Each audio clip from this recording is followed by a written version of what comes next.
Hello, Dawn. Thanks for being here. I'm so excited to do my first video/audio recording here on eBlog Talk. Thanks for being my guinea pig. No problem. Well, hey, food bloggers, welcome to eBlog Talk. This podcast is for you, food bloggers wanting value, information, and clarity that will help you hopefully find greater success in your business. And I already introduced Dawn. I'm having an interview with her today. She is from dawnlovesfood.com, and we're going to talk about what you can really get done in 10 hours a week. Dawn Loves Food is a website and social media source that started in 2017 to capture adventures and creativity in the kitchen by changing up cooking styles and ingredients to be more health-minded, yet still delicious and flavorful.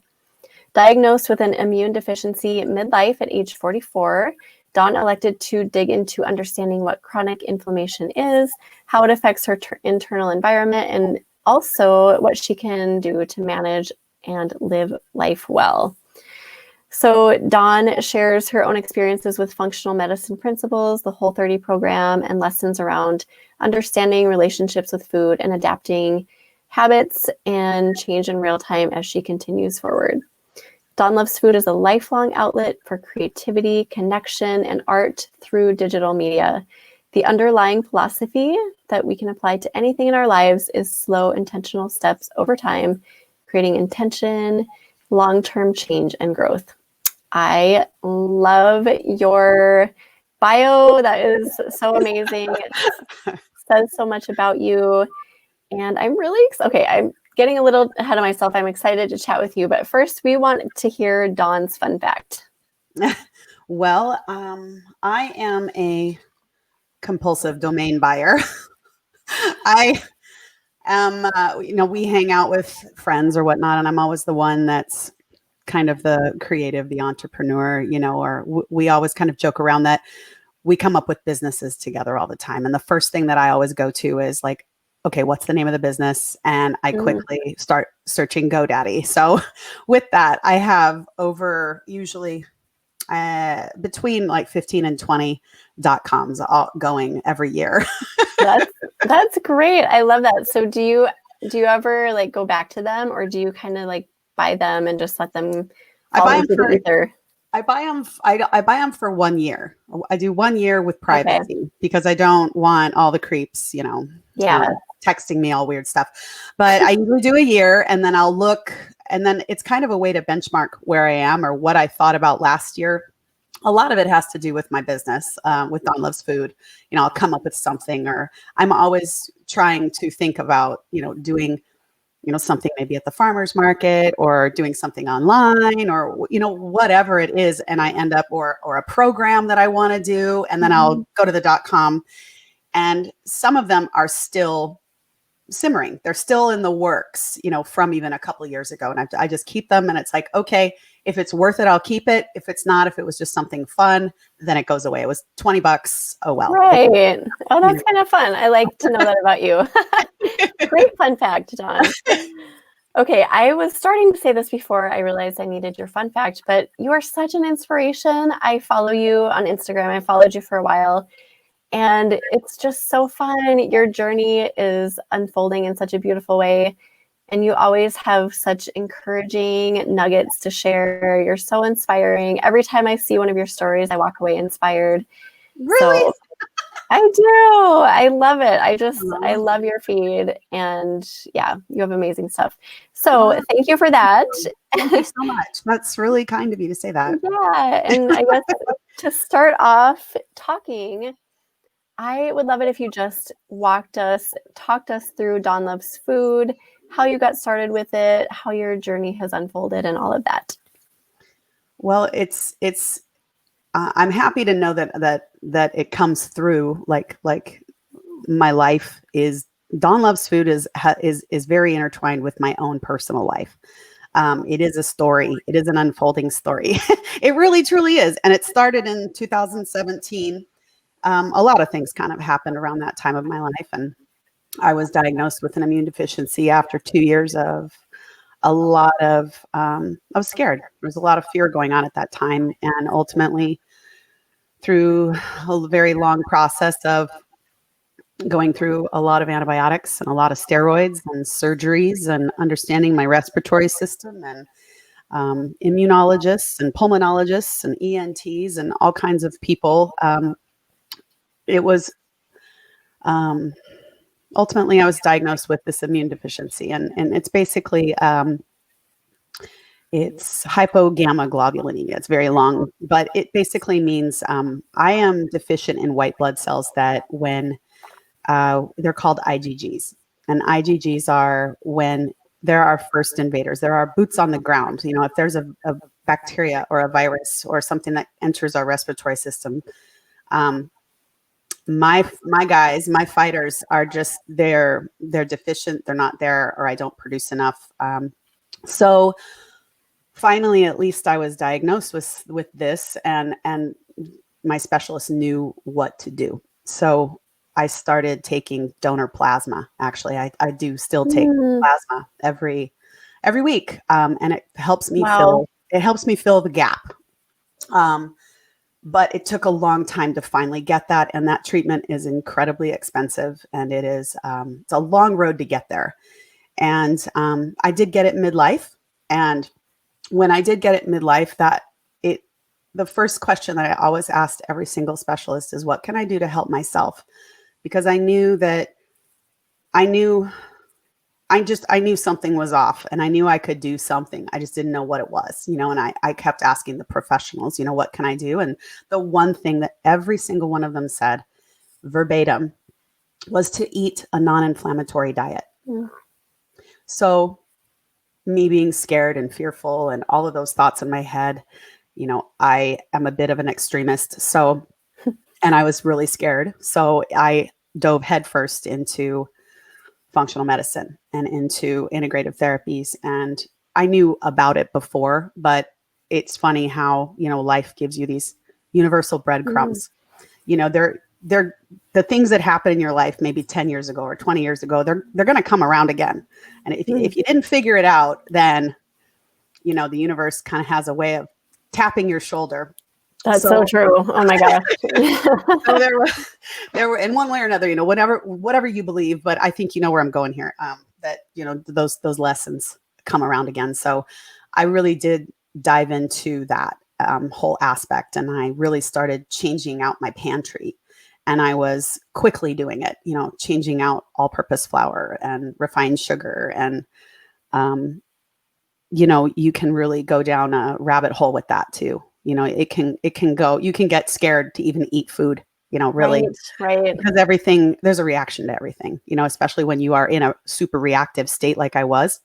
It's hard to really find what your triggers are when you are in a chronic state of inflammation everywhere. So, anywho, I gravitated towards Paleolithic approach and I found Whole30, and I've been in the Whole30 space, I guess you could say, for the majority of that time with Dawn Loves Food. And I use Dawn Loves Food as a resource, as a place to keep my recipes. Really, she's there for recipes. I wouldn't say it's it's a part of Dawn Loves Food, but it's not the only part of Dawn Loves Food.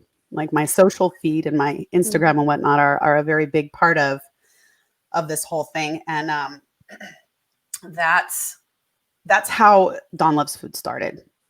So how did you make the decision to go from, you know, immersing yourself in this new food to putting it on a blog and putting it on Instagram?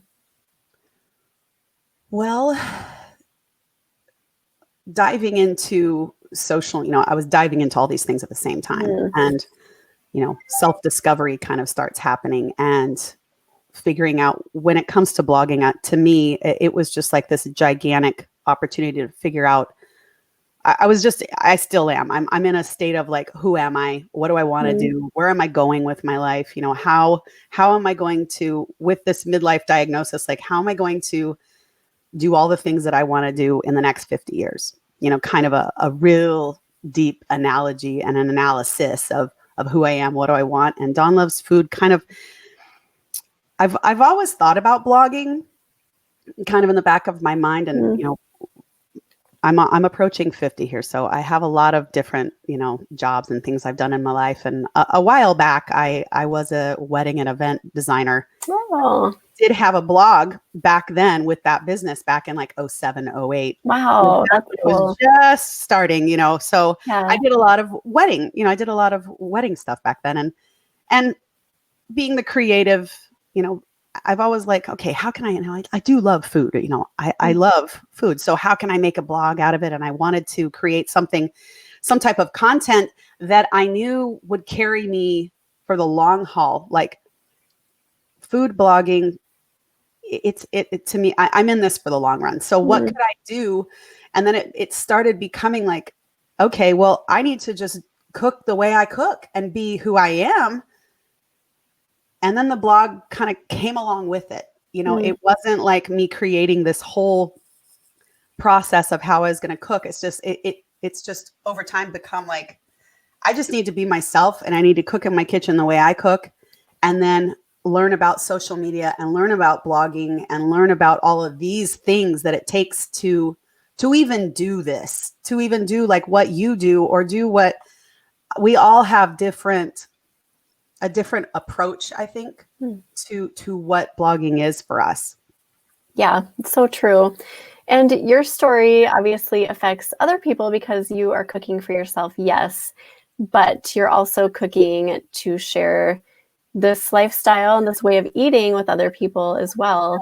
So I'm curious about the side of it because, okay, I want to say this right because I'm 45, so I'm, 40 plus as well. So I'm not saying like older people, I want you to know I'm coming from a good place, but like being on this side of 40, how has it been for you as far as like dealing with the technical, like dealing with the overwhelm, and maybe feeling like we're, not as capable as the 20s generation and the 30s.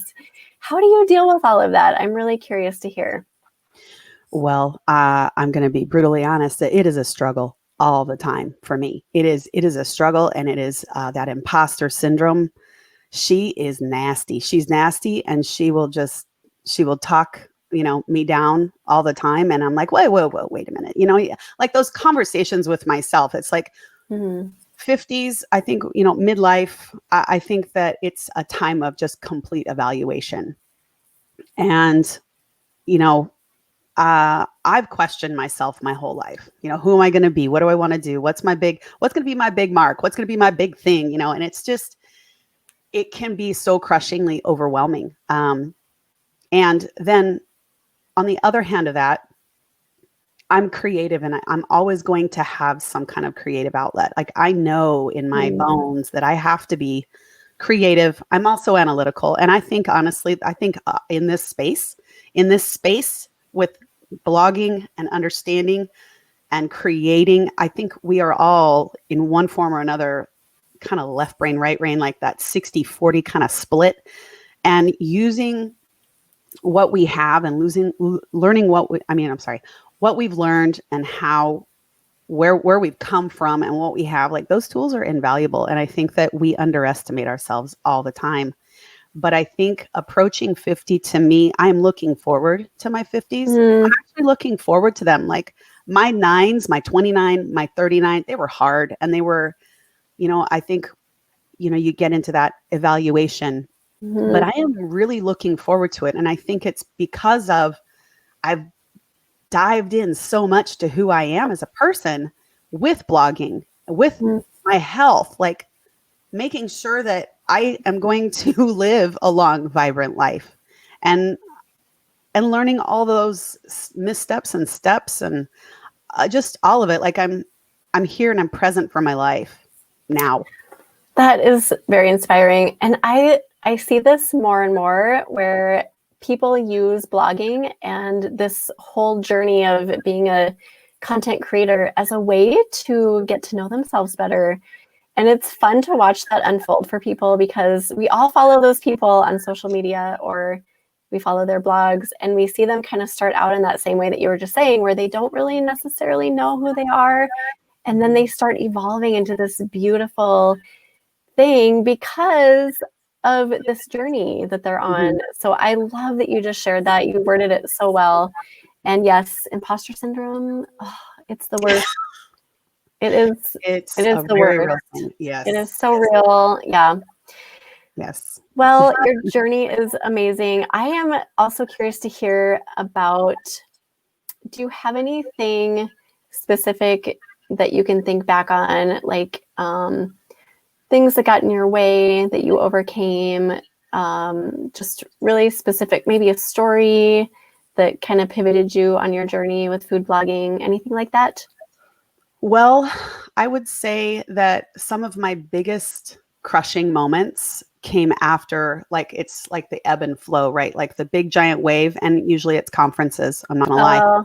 Yeah. Conferences are amazing and you look so forward to it. And it's this big giant crescendo. It's this symphony. And all of these people are coming together and all of your friends and it's just mad, awesome, amazing frenzy of learning and growing. And you go home and you're like, yes, I can do this. It's going to be awesome. And then your list of things that you want to do and the direction of where you want to go and what's the most important and all of these things, imposter syndrome starts rearing its head. And then what's the other bad one? There's another one that I got caught up with too. Analysis paralysis. Another massive issue. And then I just freeze. And like after the Tastemaker conference that I met you at, I was on fire when I came home. I was just like going to take over the world. Dawn Loves Food was going to be everywhere, all of these things. And then I went into a very low point after that. Like October and November were dark. They were dark and they were hard, but then I emerged out of it. It's just like she keeps coming back. Like Dawn Loves Food isn't going anywhere because every time I think of getting rid of her, it can't happen because that's where my joy is. Like I find so much joy in my kitchen and it's just like, I gotta keep Dawn Loves Food around. It's just, how am I going to fit her in and what am I going to do? And that whole long-term small things, because I have a full-time job. I have a full-time life and, I have to maintain my health and like I have a lot of plates juggling just like everybody else does. It's just, but she has to be in the priorities. Yeah. Oh my gosh. Yeah. There's so much, right? And it's like, as you were talking, I was thinking your blog and your also like all of your accounts tied to your blog, it's inevitable for you. Like it is, it's a given, right? Like you're not ever going to give up. You have those lulls. I'm sorry that you had that lull after Tastemaker, but I think that's pretty normal. I think it is. The competition thing starts creeping in and we start questioning ourselves and we get just overloaded with all of that information. I mean, yeah, it was great information, but you get home and you're like, whoa, I do not think that I can handle this. And that is even for the best of the best. I think everybody feels that. But at the end of the day, you're going to come out of that lull and you're going to emerge again. So for you, your blog is inevitable. It's going to go on. And I think a lot of us feel that same way. Like nothing is going to sink me, but I will have my moments. I'll have my stretches when I question everything. But what a cool way to explain that. And you're right. Like the whole like taking care of yourself too. You need to keep that at the forefront because this journey, this whole blogging game can so easily destroy our priorities and like confuse us and attempt to sink us. So how do you do that? How do you keep you, especially with health issues that you have to really keep an eye on, right? Yeah. How do you keep your health and your sanity above everything else? That's like the $1 million question. I think just how do I manage? I really, this year, it's evaluation. It's constantly, especially like this year has really been like evaluation, minimizing. Is it important? Does it truly make me happy? Does it give me joy? Is this worth the stress? Is this worth the pain? Is this worth, constantly, I constantly evaluate. every decision that I make, and it can be exhausting. Yeah. But once I work through that decision down to really asking myself, truly, is it worth it for me? Oftentimes I will say yes, and it might look different than what I anticipated it to look like. Right now I'm really finding also the whole crossover. There's a lot of crossover in my life, especially now with streamlining and figuring out how to do multiple, like I'm a multitasker extraordinaire in some cases. And the habit change or, learning about things and then spinning it into Dawn Loves Food somehow. So there's some valuable content there. And then in turn, I use what I've learned with Dawn Loves Food on our business. I use that for our social media, and I'm double dipping in a lot of things. So it's like, it's just that whole in real life thing. It's kind of just happening. And that's where I'm at with it. And it's hard to explain it sometimes. I mean, for me, it's like I try to get by as best I can.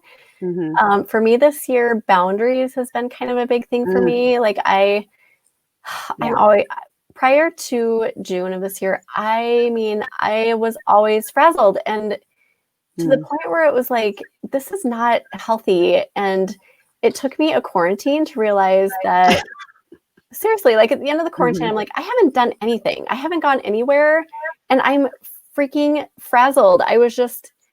It just wasn't right. I was like, something is not computing. So I was really strict with myself, and I just sat myself down and I said, dude, you have got to create some real solid boundaries in your life. And I did. And I stopped work at 5 o'clock every day. I have to take better care of myself. I get better sleep. I have to spend more time with my family. And I did all of these things as kind of a little experiment. And now, so June, July, August, September, it's been 4 months that I've been doing these things, and it has changed my life. I mean, I feel like I am happier than I have ever been as an adult in my entire life. And that is saying a lot, because this year has sucked for many obvious reasons. So I just so strongly believe that you have to do whatever you need to do to take care of yourself, whether that's, like questioning everything you do and evaluating everything like you do, or setting really stringent boundaries. Just figure it out, because I thank you, quarantine, for that lesson. Probably can't say thank you, quarantine, for many things, but for that lesson, I am so grateful, because I don't think I would have learned it without it. I agree with you. I agree with you on that. And that when was the little tester thing that we did with Toggle? That was in March or April, right? Because that made a lot of change. That made a big impact on where I'm at. And with really, that went along with questioning my timelines. And I did, and I think one of the biggest takeaways from that whole thing is, we always don't have time. We don't have enough time. There's not enough time. We're too old to get in this game. Right. There's too much to learn. There's too much of this, too much of that. How am I ever going to get it done? And then the one mental shift of telling ourselves that we have time. Yeah. Right. That was magic. That was lightning in a bottle. That's what I got so much out of just that one. Oh, I'm so glad.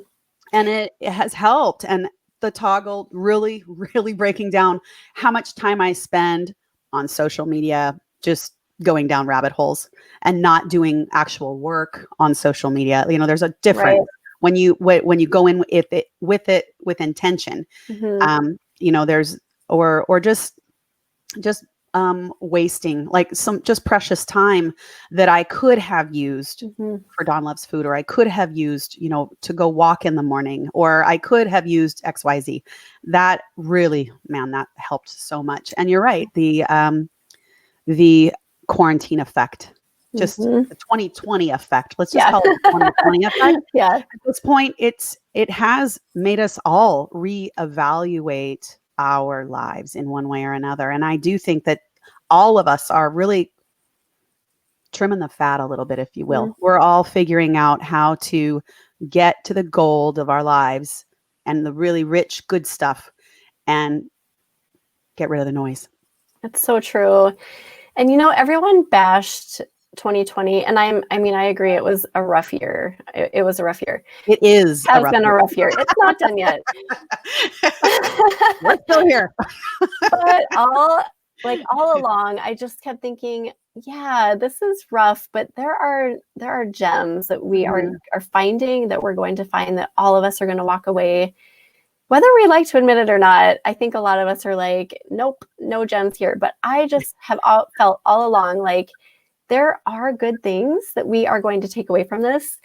And if we look hard enough, we will find them. But yeah, it's been rough. I'm not going to lie. I mean, you hear it all over social media. People are just bashing on 2020. And from my perspective, like, and from if you have an immune deficiency, or if you have something that your immune system is affected, it changed my life 3 years ago, like way before what happened this year came along. I kind of live caution life. I'm careful with who I'm around. I'm careful with those types of things. And it was kind of like, hey, everybody, welcome to my world. Yeah, right. Right. Because I'm kind of being a little bit more, I'm extroverted, yes, but I'm introverted, and staying at home and being at my home. Like, I think a lot of us are kind of that combination too. And we're okay with staying at home and cooking, and we're okay with, having a few people over for dinner. Like, this is our spot. Like, this is where we've been. Right. Exactly. I joked about that with my husband to start quarantine, because he works in an office setting. So for him, being home was really different. I mean, it changed his world. And for me, I was like, yeah, it's different for me because I know everything out there is different, but here at home, everything is kind of the same for me. Like, I'm just doing my thing, working, cooking. So it was funny how we have a little bit different perspective, I think, because of our jobs, those full-time food bloggers anyway, and compared to other people. I want to talk about time management a bit, because you touched on that. So Dawn referred to this little kind of test group we did early this year before quarantine, where we talked a lot about just what she said, like the fact that there is always enough time. And I think we all get caught up in that notion that there's not ever enough time, and that it's okay to live your life thinking that all the time. Like, there's never going to be enough time for me to clean out my garage or whatever it is. So once you can wrap your head around just the idea that actually the time is there, you just need to believe that, and then like make time for those precious, awesome things that you want to spend time on. So we did a toggle experiment where we logged our time, and that is super revealing. You talked about that a little bit, Dawn, like unnecessary time on social media. I had all these random things pop up. Like, I don't remember anymore, but I remember being extremely surprised about the way that I was spending my time. And it was super revealing when you see it like in a log. And when you do toggle, it's TOGGL, I believe. You log your time, and then it puts it all together for you in this awesome little report. And then it shows it to you, and you're like, what? Then it's reality time. It's like, oh, wow, 4 hours on social media, and I did nothing on my blog. Yeah. I did nothing. That was not time, editing time. That was not stories time. That was me tuning out. Yeah. And whether it's good or bad, you just see these glaring things. So do you have any other tips as far as managing time, being more aware of what you're spending your time on, anything along those lines? So with learning, how to streamline and how to make time for Dawn Loves Food, and that was kind of the kickoff to really figuring out how much time I do have, because yes, my laundry list of things that I want to do is exponential. I have an Excel spreadsheet that will make your head spin on what I want to do with it. But what can I do with it is really the question, and how long and how many steps and how many pieces how long is this really going to take to get to XYZ?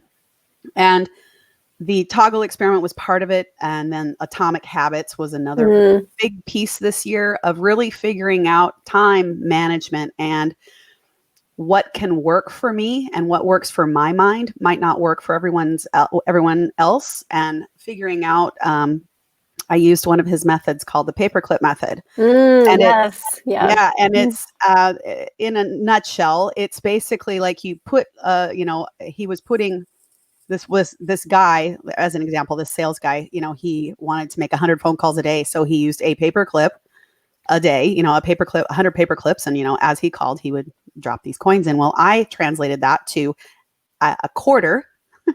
Here they are right here. A quarter for 1 hour of work. Oh, okay. So I have, in a perfect world, if I could work 40 hours a week, right? 40 hours a week. Okay. So I'm working with the experiment right now of 30 hours towards our full-time business and then 10 towards Dawn Loves Food. Like in a perfect world, if I can keep both of those wheels turning with a 40-hour week, do I want to work a 50, 60, 70-hour week? No, I don't. At this point in my life, no, I don't. Have I done it before? Yes, I have. And did I burn myself out and cause myself to get sick from it? Possibly. It's highly probable that I had a lot to do with what happened to me. So working with this 10 hours, like, okay, what can I do in 10 hours? And, starting to ask myself questions, what do I really love about Dawn Loves Food? What are the things that I really do well? What are the things that I want to keep doing? Where can I see doing these same things 10 years from now? And video comes up every single time. Something that I'm comfortable with. I'm comfortable with video, of course, creating content, cooking and creating content, video, and community and my peeps. I don't really identify with calling people subscribers or calling them followers. I like peeps. So I call everybody my peeps. And keeping who I have entertained and edutained and keep them here and keep them happy and keep them learning along with me. And like, I'm constantly thinking about them and what I can create for us because I'm in it with them. I'm learning all of this stuff together with them. So I'm thinking of those things and I streamlined myself down to like, okay, if it doesn't fit in those 3 categories, well, and learning, and there's a little bit of, I always got to learn something new. So like, it's a litmus test. I ask, if I want to do this thing for Dawn Loves Food, okay, is it a video? Does it relate to a video? Can I make a video out of it? Is it food related? Am I creating a recipe? Am I creating something, or am I doing something that they can get some value out of? And, it's community based, and that's it. Like, that's it. I ask myself, and then if it's not, it goes on the big giant Excel spreadsheet. Oh, I love that so much because really, if you can find those few things that are just vital to your brand and to your business and to your, like, true to yourself as well, then you can do that test anytime with anything. And if it doesn't check off the list, then it's out, right? But if you don't have that guidepost, then you're just like, who knows what you're working on? You could be working on something that's totally fruitless, that doesn't align with who you are, it doesn't align with where you want to go. So it is so important. So how do you recommend to people get those kind of core, brand values for their own businesses? How did you find yours? And how do you think other people can like find those few keywords for themselves? Well, everybody comes into this from a different way. You know what I mean? There's a million different ways to come into blogging. And one of the things that really stuck with me from the very beginning was brand identity and figuring out, like, I'm not here. I have a full-time job. Like, I'm not here. I know this is you might not come across the right way, but I'm not here for the money. I'm not here to, of course it'd be nice. I'm not saying that. Like, I'd love to have more of it, coming my way, but I'm very careful on how I go about gaining that momentum. I've been more concerned with who am I? What am I? What is it? Who's my group? Where's my niche? What is it? How do I tap into that in a way that's really genuine? So I've spent a lot of time on branding and asking, and with that, understanding like behavior and psychology and Kay Putnam. Have you ever heard of Kay Putnam? Mm-hmm. Yeah. She's phenomenal. I've taken a couple of her classes, and I've done a few things with her, and she really made me think differently on what I wanted to do here. And ever since then, like, does it identify with the brand that I want to create? Does it? And your brand is you. Like, let's just cut through it. You, me, we are the brand. Our food is a part of our brand. It's not the primary piece of why people choose to tap into your social feed. So just really learning that and really asking yourself, what do you love to do? And I know that there's many things that are the stuff that we don't love to do, but asking yourself, what do you really love to do about what you're doing? Some of us love the research and development. Some of us, love copywriting. Some of us love video. Some of us love photography. There's a couple amazing, there are people in this space that I follow for different reasons because I find something really interesting about them. It could be their personality. It could be how they talk. It could be their video content. It could be the music that they use. It could be their moody backdrops. It could be the flowers or the feminine or the masculine. It can be all of those things. So it's like, really ask yourself, what is it that you love to do about this? And who are you in all of it? I love that you explained all that. And guess I'd never really put thought to that before about the really detailed specifics that you might be drawn to. There are certain Instagram accounts that I am drawn to because of what you just said, because they have amazing music. And I'm like, okay, I wouldn't have scrolled right by this had it not been for this really great sound. Right. And then there's just really unique things, like a certain style of a photo shoot or the way that someone captures the video. So kind of finding out what that is for you. And I don't think there's harm in asking people, like asking your trusted peers, hey, what is it about me or my brand that stands out to you? And then see if there's a common theme. I think that would be really interesting to kind of gather a few results from your friends, obviously people you trust, but not random people. Hey, what do you like about me? But and what you will find in that approach is you will find that all of you have a connection through you are more likely, you're kind of cut from that same archetype mold, or you're cut from a specific Myers-Briggs, right? There's behavioral stuff that goes on, color, or just so much stuff that goes into what we're attracted to. Your friends, you probably have a specific thing in common with them. And that's what I do a lot of that too. Like I have specific, I know that there's, we talk a lot about avatars or ideal clients and whatnot. And honestly, I still don't have just one. I have a couple pieces and parts of people that are my friends, or people like you, or people that, other blog influences or other Whole30 influences that I keep in my mind when I'm doing specific content, or if I want to talk about something specific, I'm thinking of them because I'm talking to one person. I'm talking and I know that I'm going to reach many, but it's that one person that I have in mind on different things.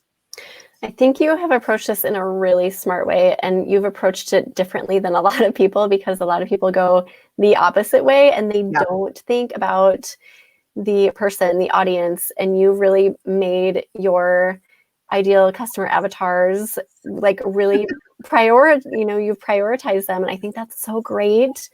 And I wish everybody would start that way, because newer bloggers start out with money. Well, I shouldn't say blanket, but a lot of newer people get in it for the money, and then they get really frustrated really quickly because the money is not showing up, but they don't know who their people are, and they don't know they don't know who they are as a blogger and an influencer and a content creator, and they don't know who they're speaking to. So like going back to that is so vital. And I love that you do that. That's like your number one thing. And I think that's huge.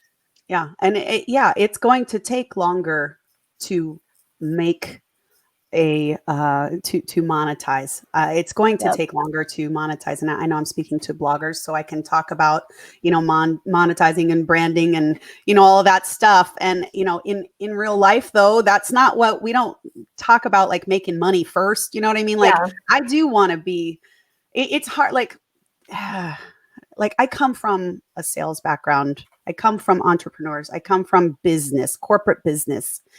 And this whole thing about blogging and or about social and just being yourself and connecting with someone on a genuine personal level, I really, really had to dig into it because I didn't understand the mechanics of it because I wasn't ever trained that.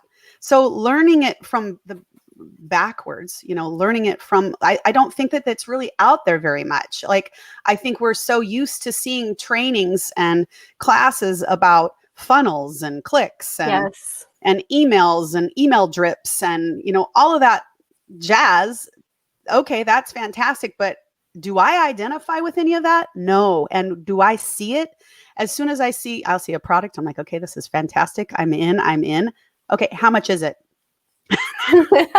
And then, okay, it's out of my price range right now, but I'm going to still hang out and I'm still going to hang out with that person. But I don't need your 7, 8, 9 email drips telling me how much I need to do this right now because they want me to buy it right the second. Like, that's fantastic. But I know what you're doing. So it kind of turns me off, but that's, so just trying to figure out and starting smaller and like, I don't really want 1 million followers. I don't, I would rather have 1,000 or 500. I have 500 right now and I am happy as a clam. And if I have more than that, okay, great. They're going to trickle in a little bit here and there. And they all, it's like all the trolls are way out there and I'm hoping like some troll resistance here. I don't want to deal with all that stuff. I just want to have my nice little happy spot on the internet and just keep rolling with it. Oh, the idea of just like resisting the trolls, that is such a lovely idea. I've done fairly well with that as well. I was chatting with some other bloggers a few weeks ago and they were telling me these just absolute horror stories about terrible things that people were saying to them on Instagram and on their blogs. And I was horrified. I could not. No. I was like, are you lying? This is crazy. Like, who would ever say that to another human being? But I thank God I have done a really good job, I think, too, of creating a space where that's just not happening. And I too, I'm not into like, I don't want 1 million followers. I want to have a whatever number. I don't care, but I just want my audience to be engaged and to really genuinely like my stuff. And I want to appreciate them and I want to know that I appreciate them. And I think that's more important than having the goal of millions of followers. But you know what? Like, some people do have that goal. And I think and that's fantastic. I mean, that is fantastic. And that is a full-time job. That is a full-time gig. Someone maintaining your comments, that's a full-time job when you get to that level. And more power to you if that's what you want to do. This is just a diversity. We are all after different things here. Absolutely. And that's totally cool. Like, no disrespect whatsoever. Like, kudos. Like, I've seen a few of you and I am inspired by you. I've seen a couple YouTubers go from, I met them at 10,000 and now they're pushing 2 million. Like, just props to you. That's awesome. That's amazing. That's amazing. But that's not my jam. Like, this is more like, welcome to my house.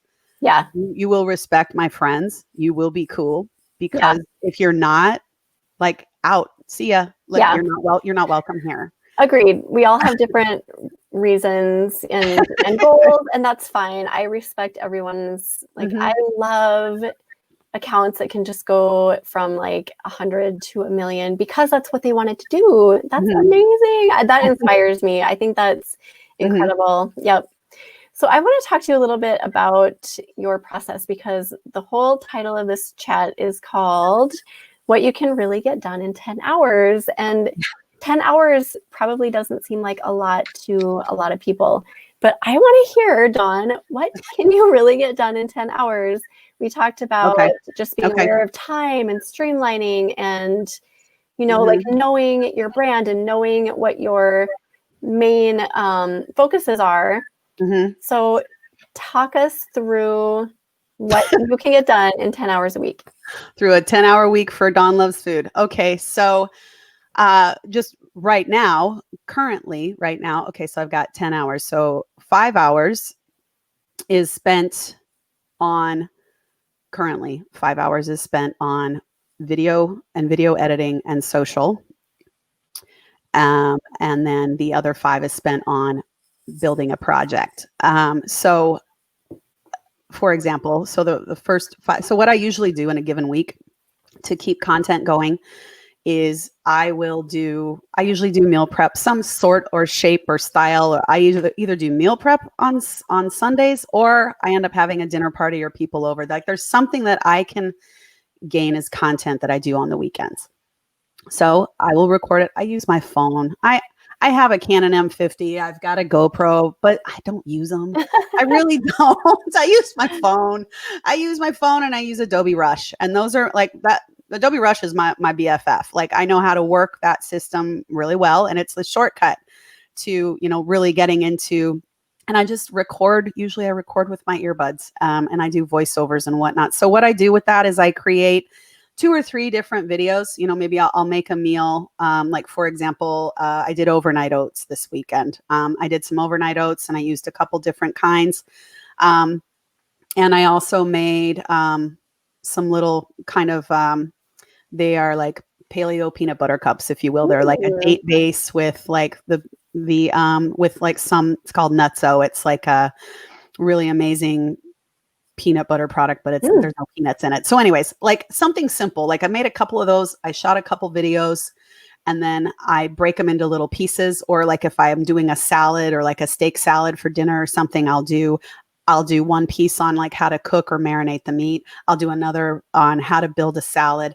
And then the third one will be what kind of dressing I did. And I'll build. And thanks to TikTok, everything is now a minute is kind of the precedence for a video. Long form videos are more for, you know, IGTV or YouTube. And I spend a little bit more time on those, but I'm talking about the minute or less kind of hot stuff that is current. And so I will do a voiceover, I'll edit, because usually I'm right in the middle of dinner, or I'm doing something like these things that I'm doing. I'm multitasking. So I'm making dinner. You know, I got my little DIY backdrop. I got my one light. I go over, I have specific types of shots that I use to brand my own videos. I have my own style that I've developed that I keep consistent. So I will go over, I'll shoot that, I'll eat dinner, and then, you know, over the next couple of days, you know, kind of drop some more of those quarters in and do some editing. And then I will roll out a video maybe every other day. I'll do it on TikTok at first because I think that TikTok has way better music options. And I'll edit, and then I will drop that over to stories on Instagram, and I'll drop it into a post, and then I'll also drop it over to Facebook. So I tap into like 4 or 5 different sources all on the same video. So that's another streamline. And then the other 5, I'm working on a project for Whole30. I'm actually, I pitched myself to Whole30 for the Whole30 recipes takeover. And I'm in. That's awesome. Congratulations. Thank you. I'm in, but I'm in line. It could be next year, maybe the end of next year, maybe even in 2022. I don't know when it's going to happen, but it's going to happen. So I'm in process of becoming a Whole30 coach, and I'm in process of like building. Yeah. Thank you. Thank you very much. It's all been this is all part of my roadmap, if you will. These are all pieces and points that my mile markers that I'm hitting. And so the next one is to create a project. I'm creating something that I can offer based around the Whole30 and around cooking and meal prepping and kind of my philosophies on it and who I'm speaking to with what I want to offer. And that a lot of that came out of the story brand work that we did. Yeah. To really hone in on what it is that I want to do. So I'm in process of doing that. So I have to allow some time to do that stuff too. So that time frame, those 10 hours will change based on what I'm doing. So like right now I need to figure out how to put an hour. I need to actually do 4 hours of video, and then I need to do 1 hour for YouTube because YouTube's getting neglected. I need to spend some more time on her, and the content on YouTube is glaringly different. I'm finding it's different than what I do on Instagram and Facebook, because there's one video on, I've done over 100 YouTube videos, and there's one video that by far people are subscribing to it for, and it's a do-it-yourself. It's a do-it-yourself backdrop type of thing. So I need to do kind of the blogger type streamlined content, like this kind of stuff, like break out in little small pieces and feed that every week on YouTube. And I think that's probably what Dawn Loves Food's going to look like on there versus what I thought it would. So just like that's an example of stuff that I'm currently working on, and like where the hours go and how it's spent. And then if I've got any time left over, then I learn something different. You know, I will learn more about editing. Editing is something that I really love. That's a creative outlet. It really is. I know it can be daunting for some people, but learning about the style of editing and like kind of that cinematography style, like I am so into that. I'm excited about learning more about that. So there you go. That's my 10 hours. No, that's great. And I have to say too, that I can tell that shines through in your, I know you have them on Instagram, but I think you said you create them in TikTok. But I can totally tell that you love that. And isn't that funny how that can shine through? I mean, I feel like some people are doing Instagram reels because they have to, me. And that doesn't, like, my reels probably aren't like, oh, Megan really loves those reels, because I am just doing them to make Instagram happy. But for you, I can see that you truly are finding creative value in these. And I love that. So it definitely shines through. Thank you. Thank you. Well, your thing, your creative outlet is the podcast, is EBT. Like I've seen this evolve for you.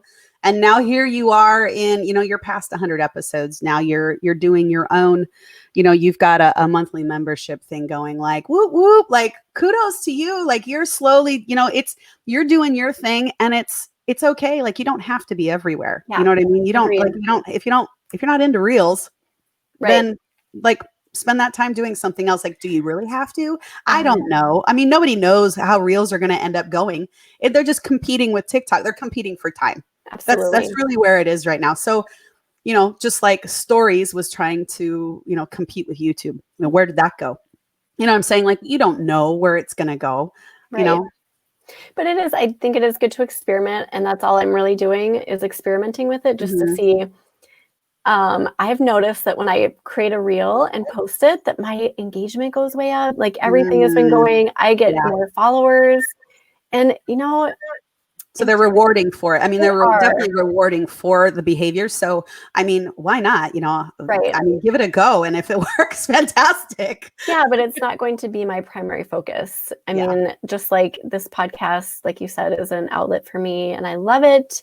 Not everyone's going to want to go start a podcast, and that's fine. You have to find what your thing is, and then make sure it aligns with your values and your focuses. So I like how you break up your time. So you do like half kind of projects, and then half keeping things going. Yeah. So like for you, it's video. That's a primary focus for you, and just kind of splitting it down the middle. I think that's really smart. So then if you ever have like a project that ends, you can find something else to throw in there. Yes. Yeah, that's really cool how you do that. And I'm working on, I am working on something. I'm working on, like something through Teachable. Like I want to sell some type of program, and I know sales is that, nobody likes to say sales. They like to say offer instead. But I mean, it's something that I've worked a long time on figuring out what it is that I can offer for a cost that I know is pure gold and 100% value, and for whoever chooses to buy it. Not everybody will, but who does choose to, it's going to be money well spent. And working on something like that from my mind and me being the ultimate, research and development person and getting myself out of that and really pushing the action part of it, I really have to carve out 5 hours. I personally, I have to kind of not forcing myself, but I'm saying like, look, here's your time to do what you want to do, baby girl. So do it. And that is like, that's how I need to push myself in the right direction. That's so inspiring. I love this chat.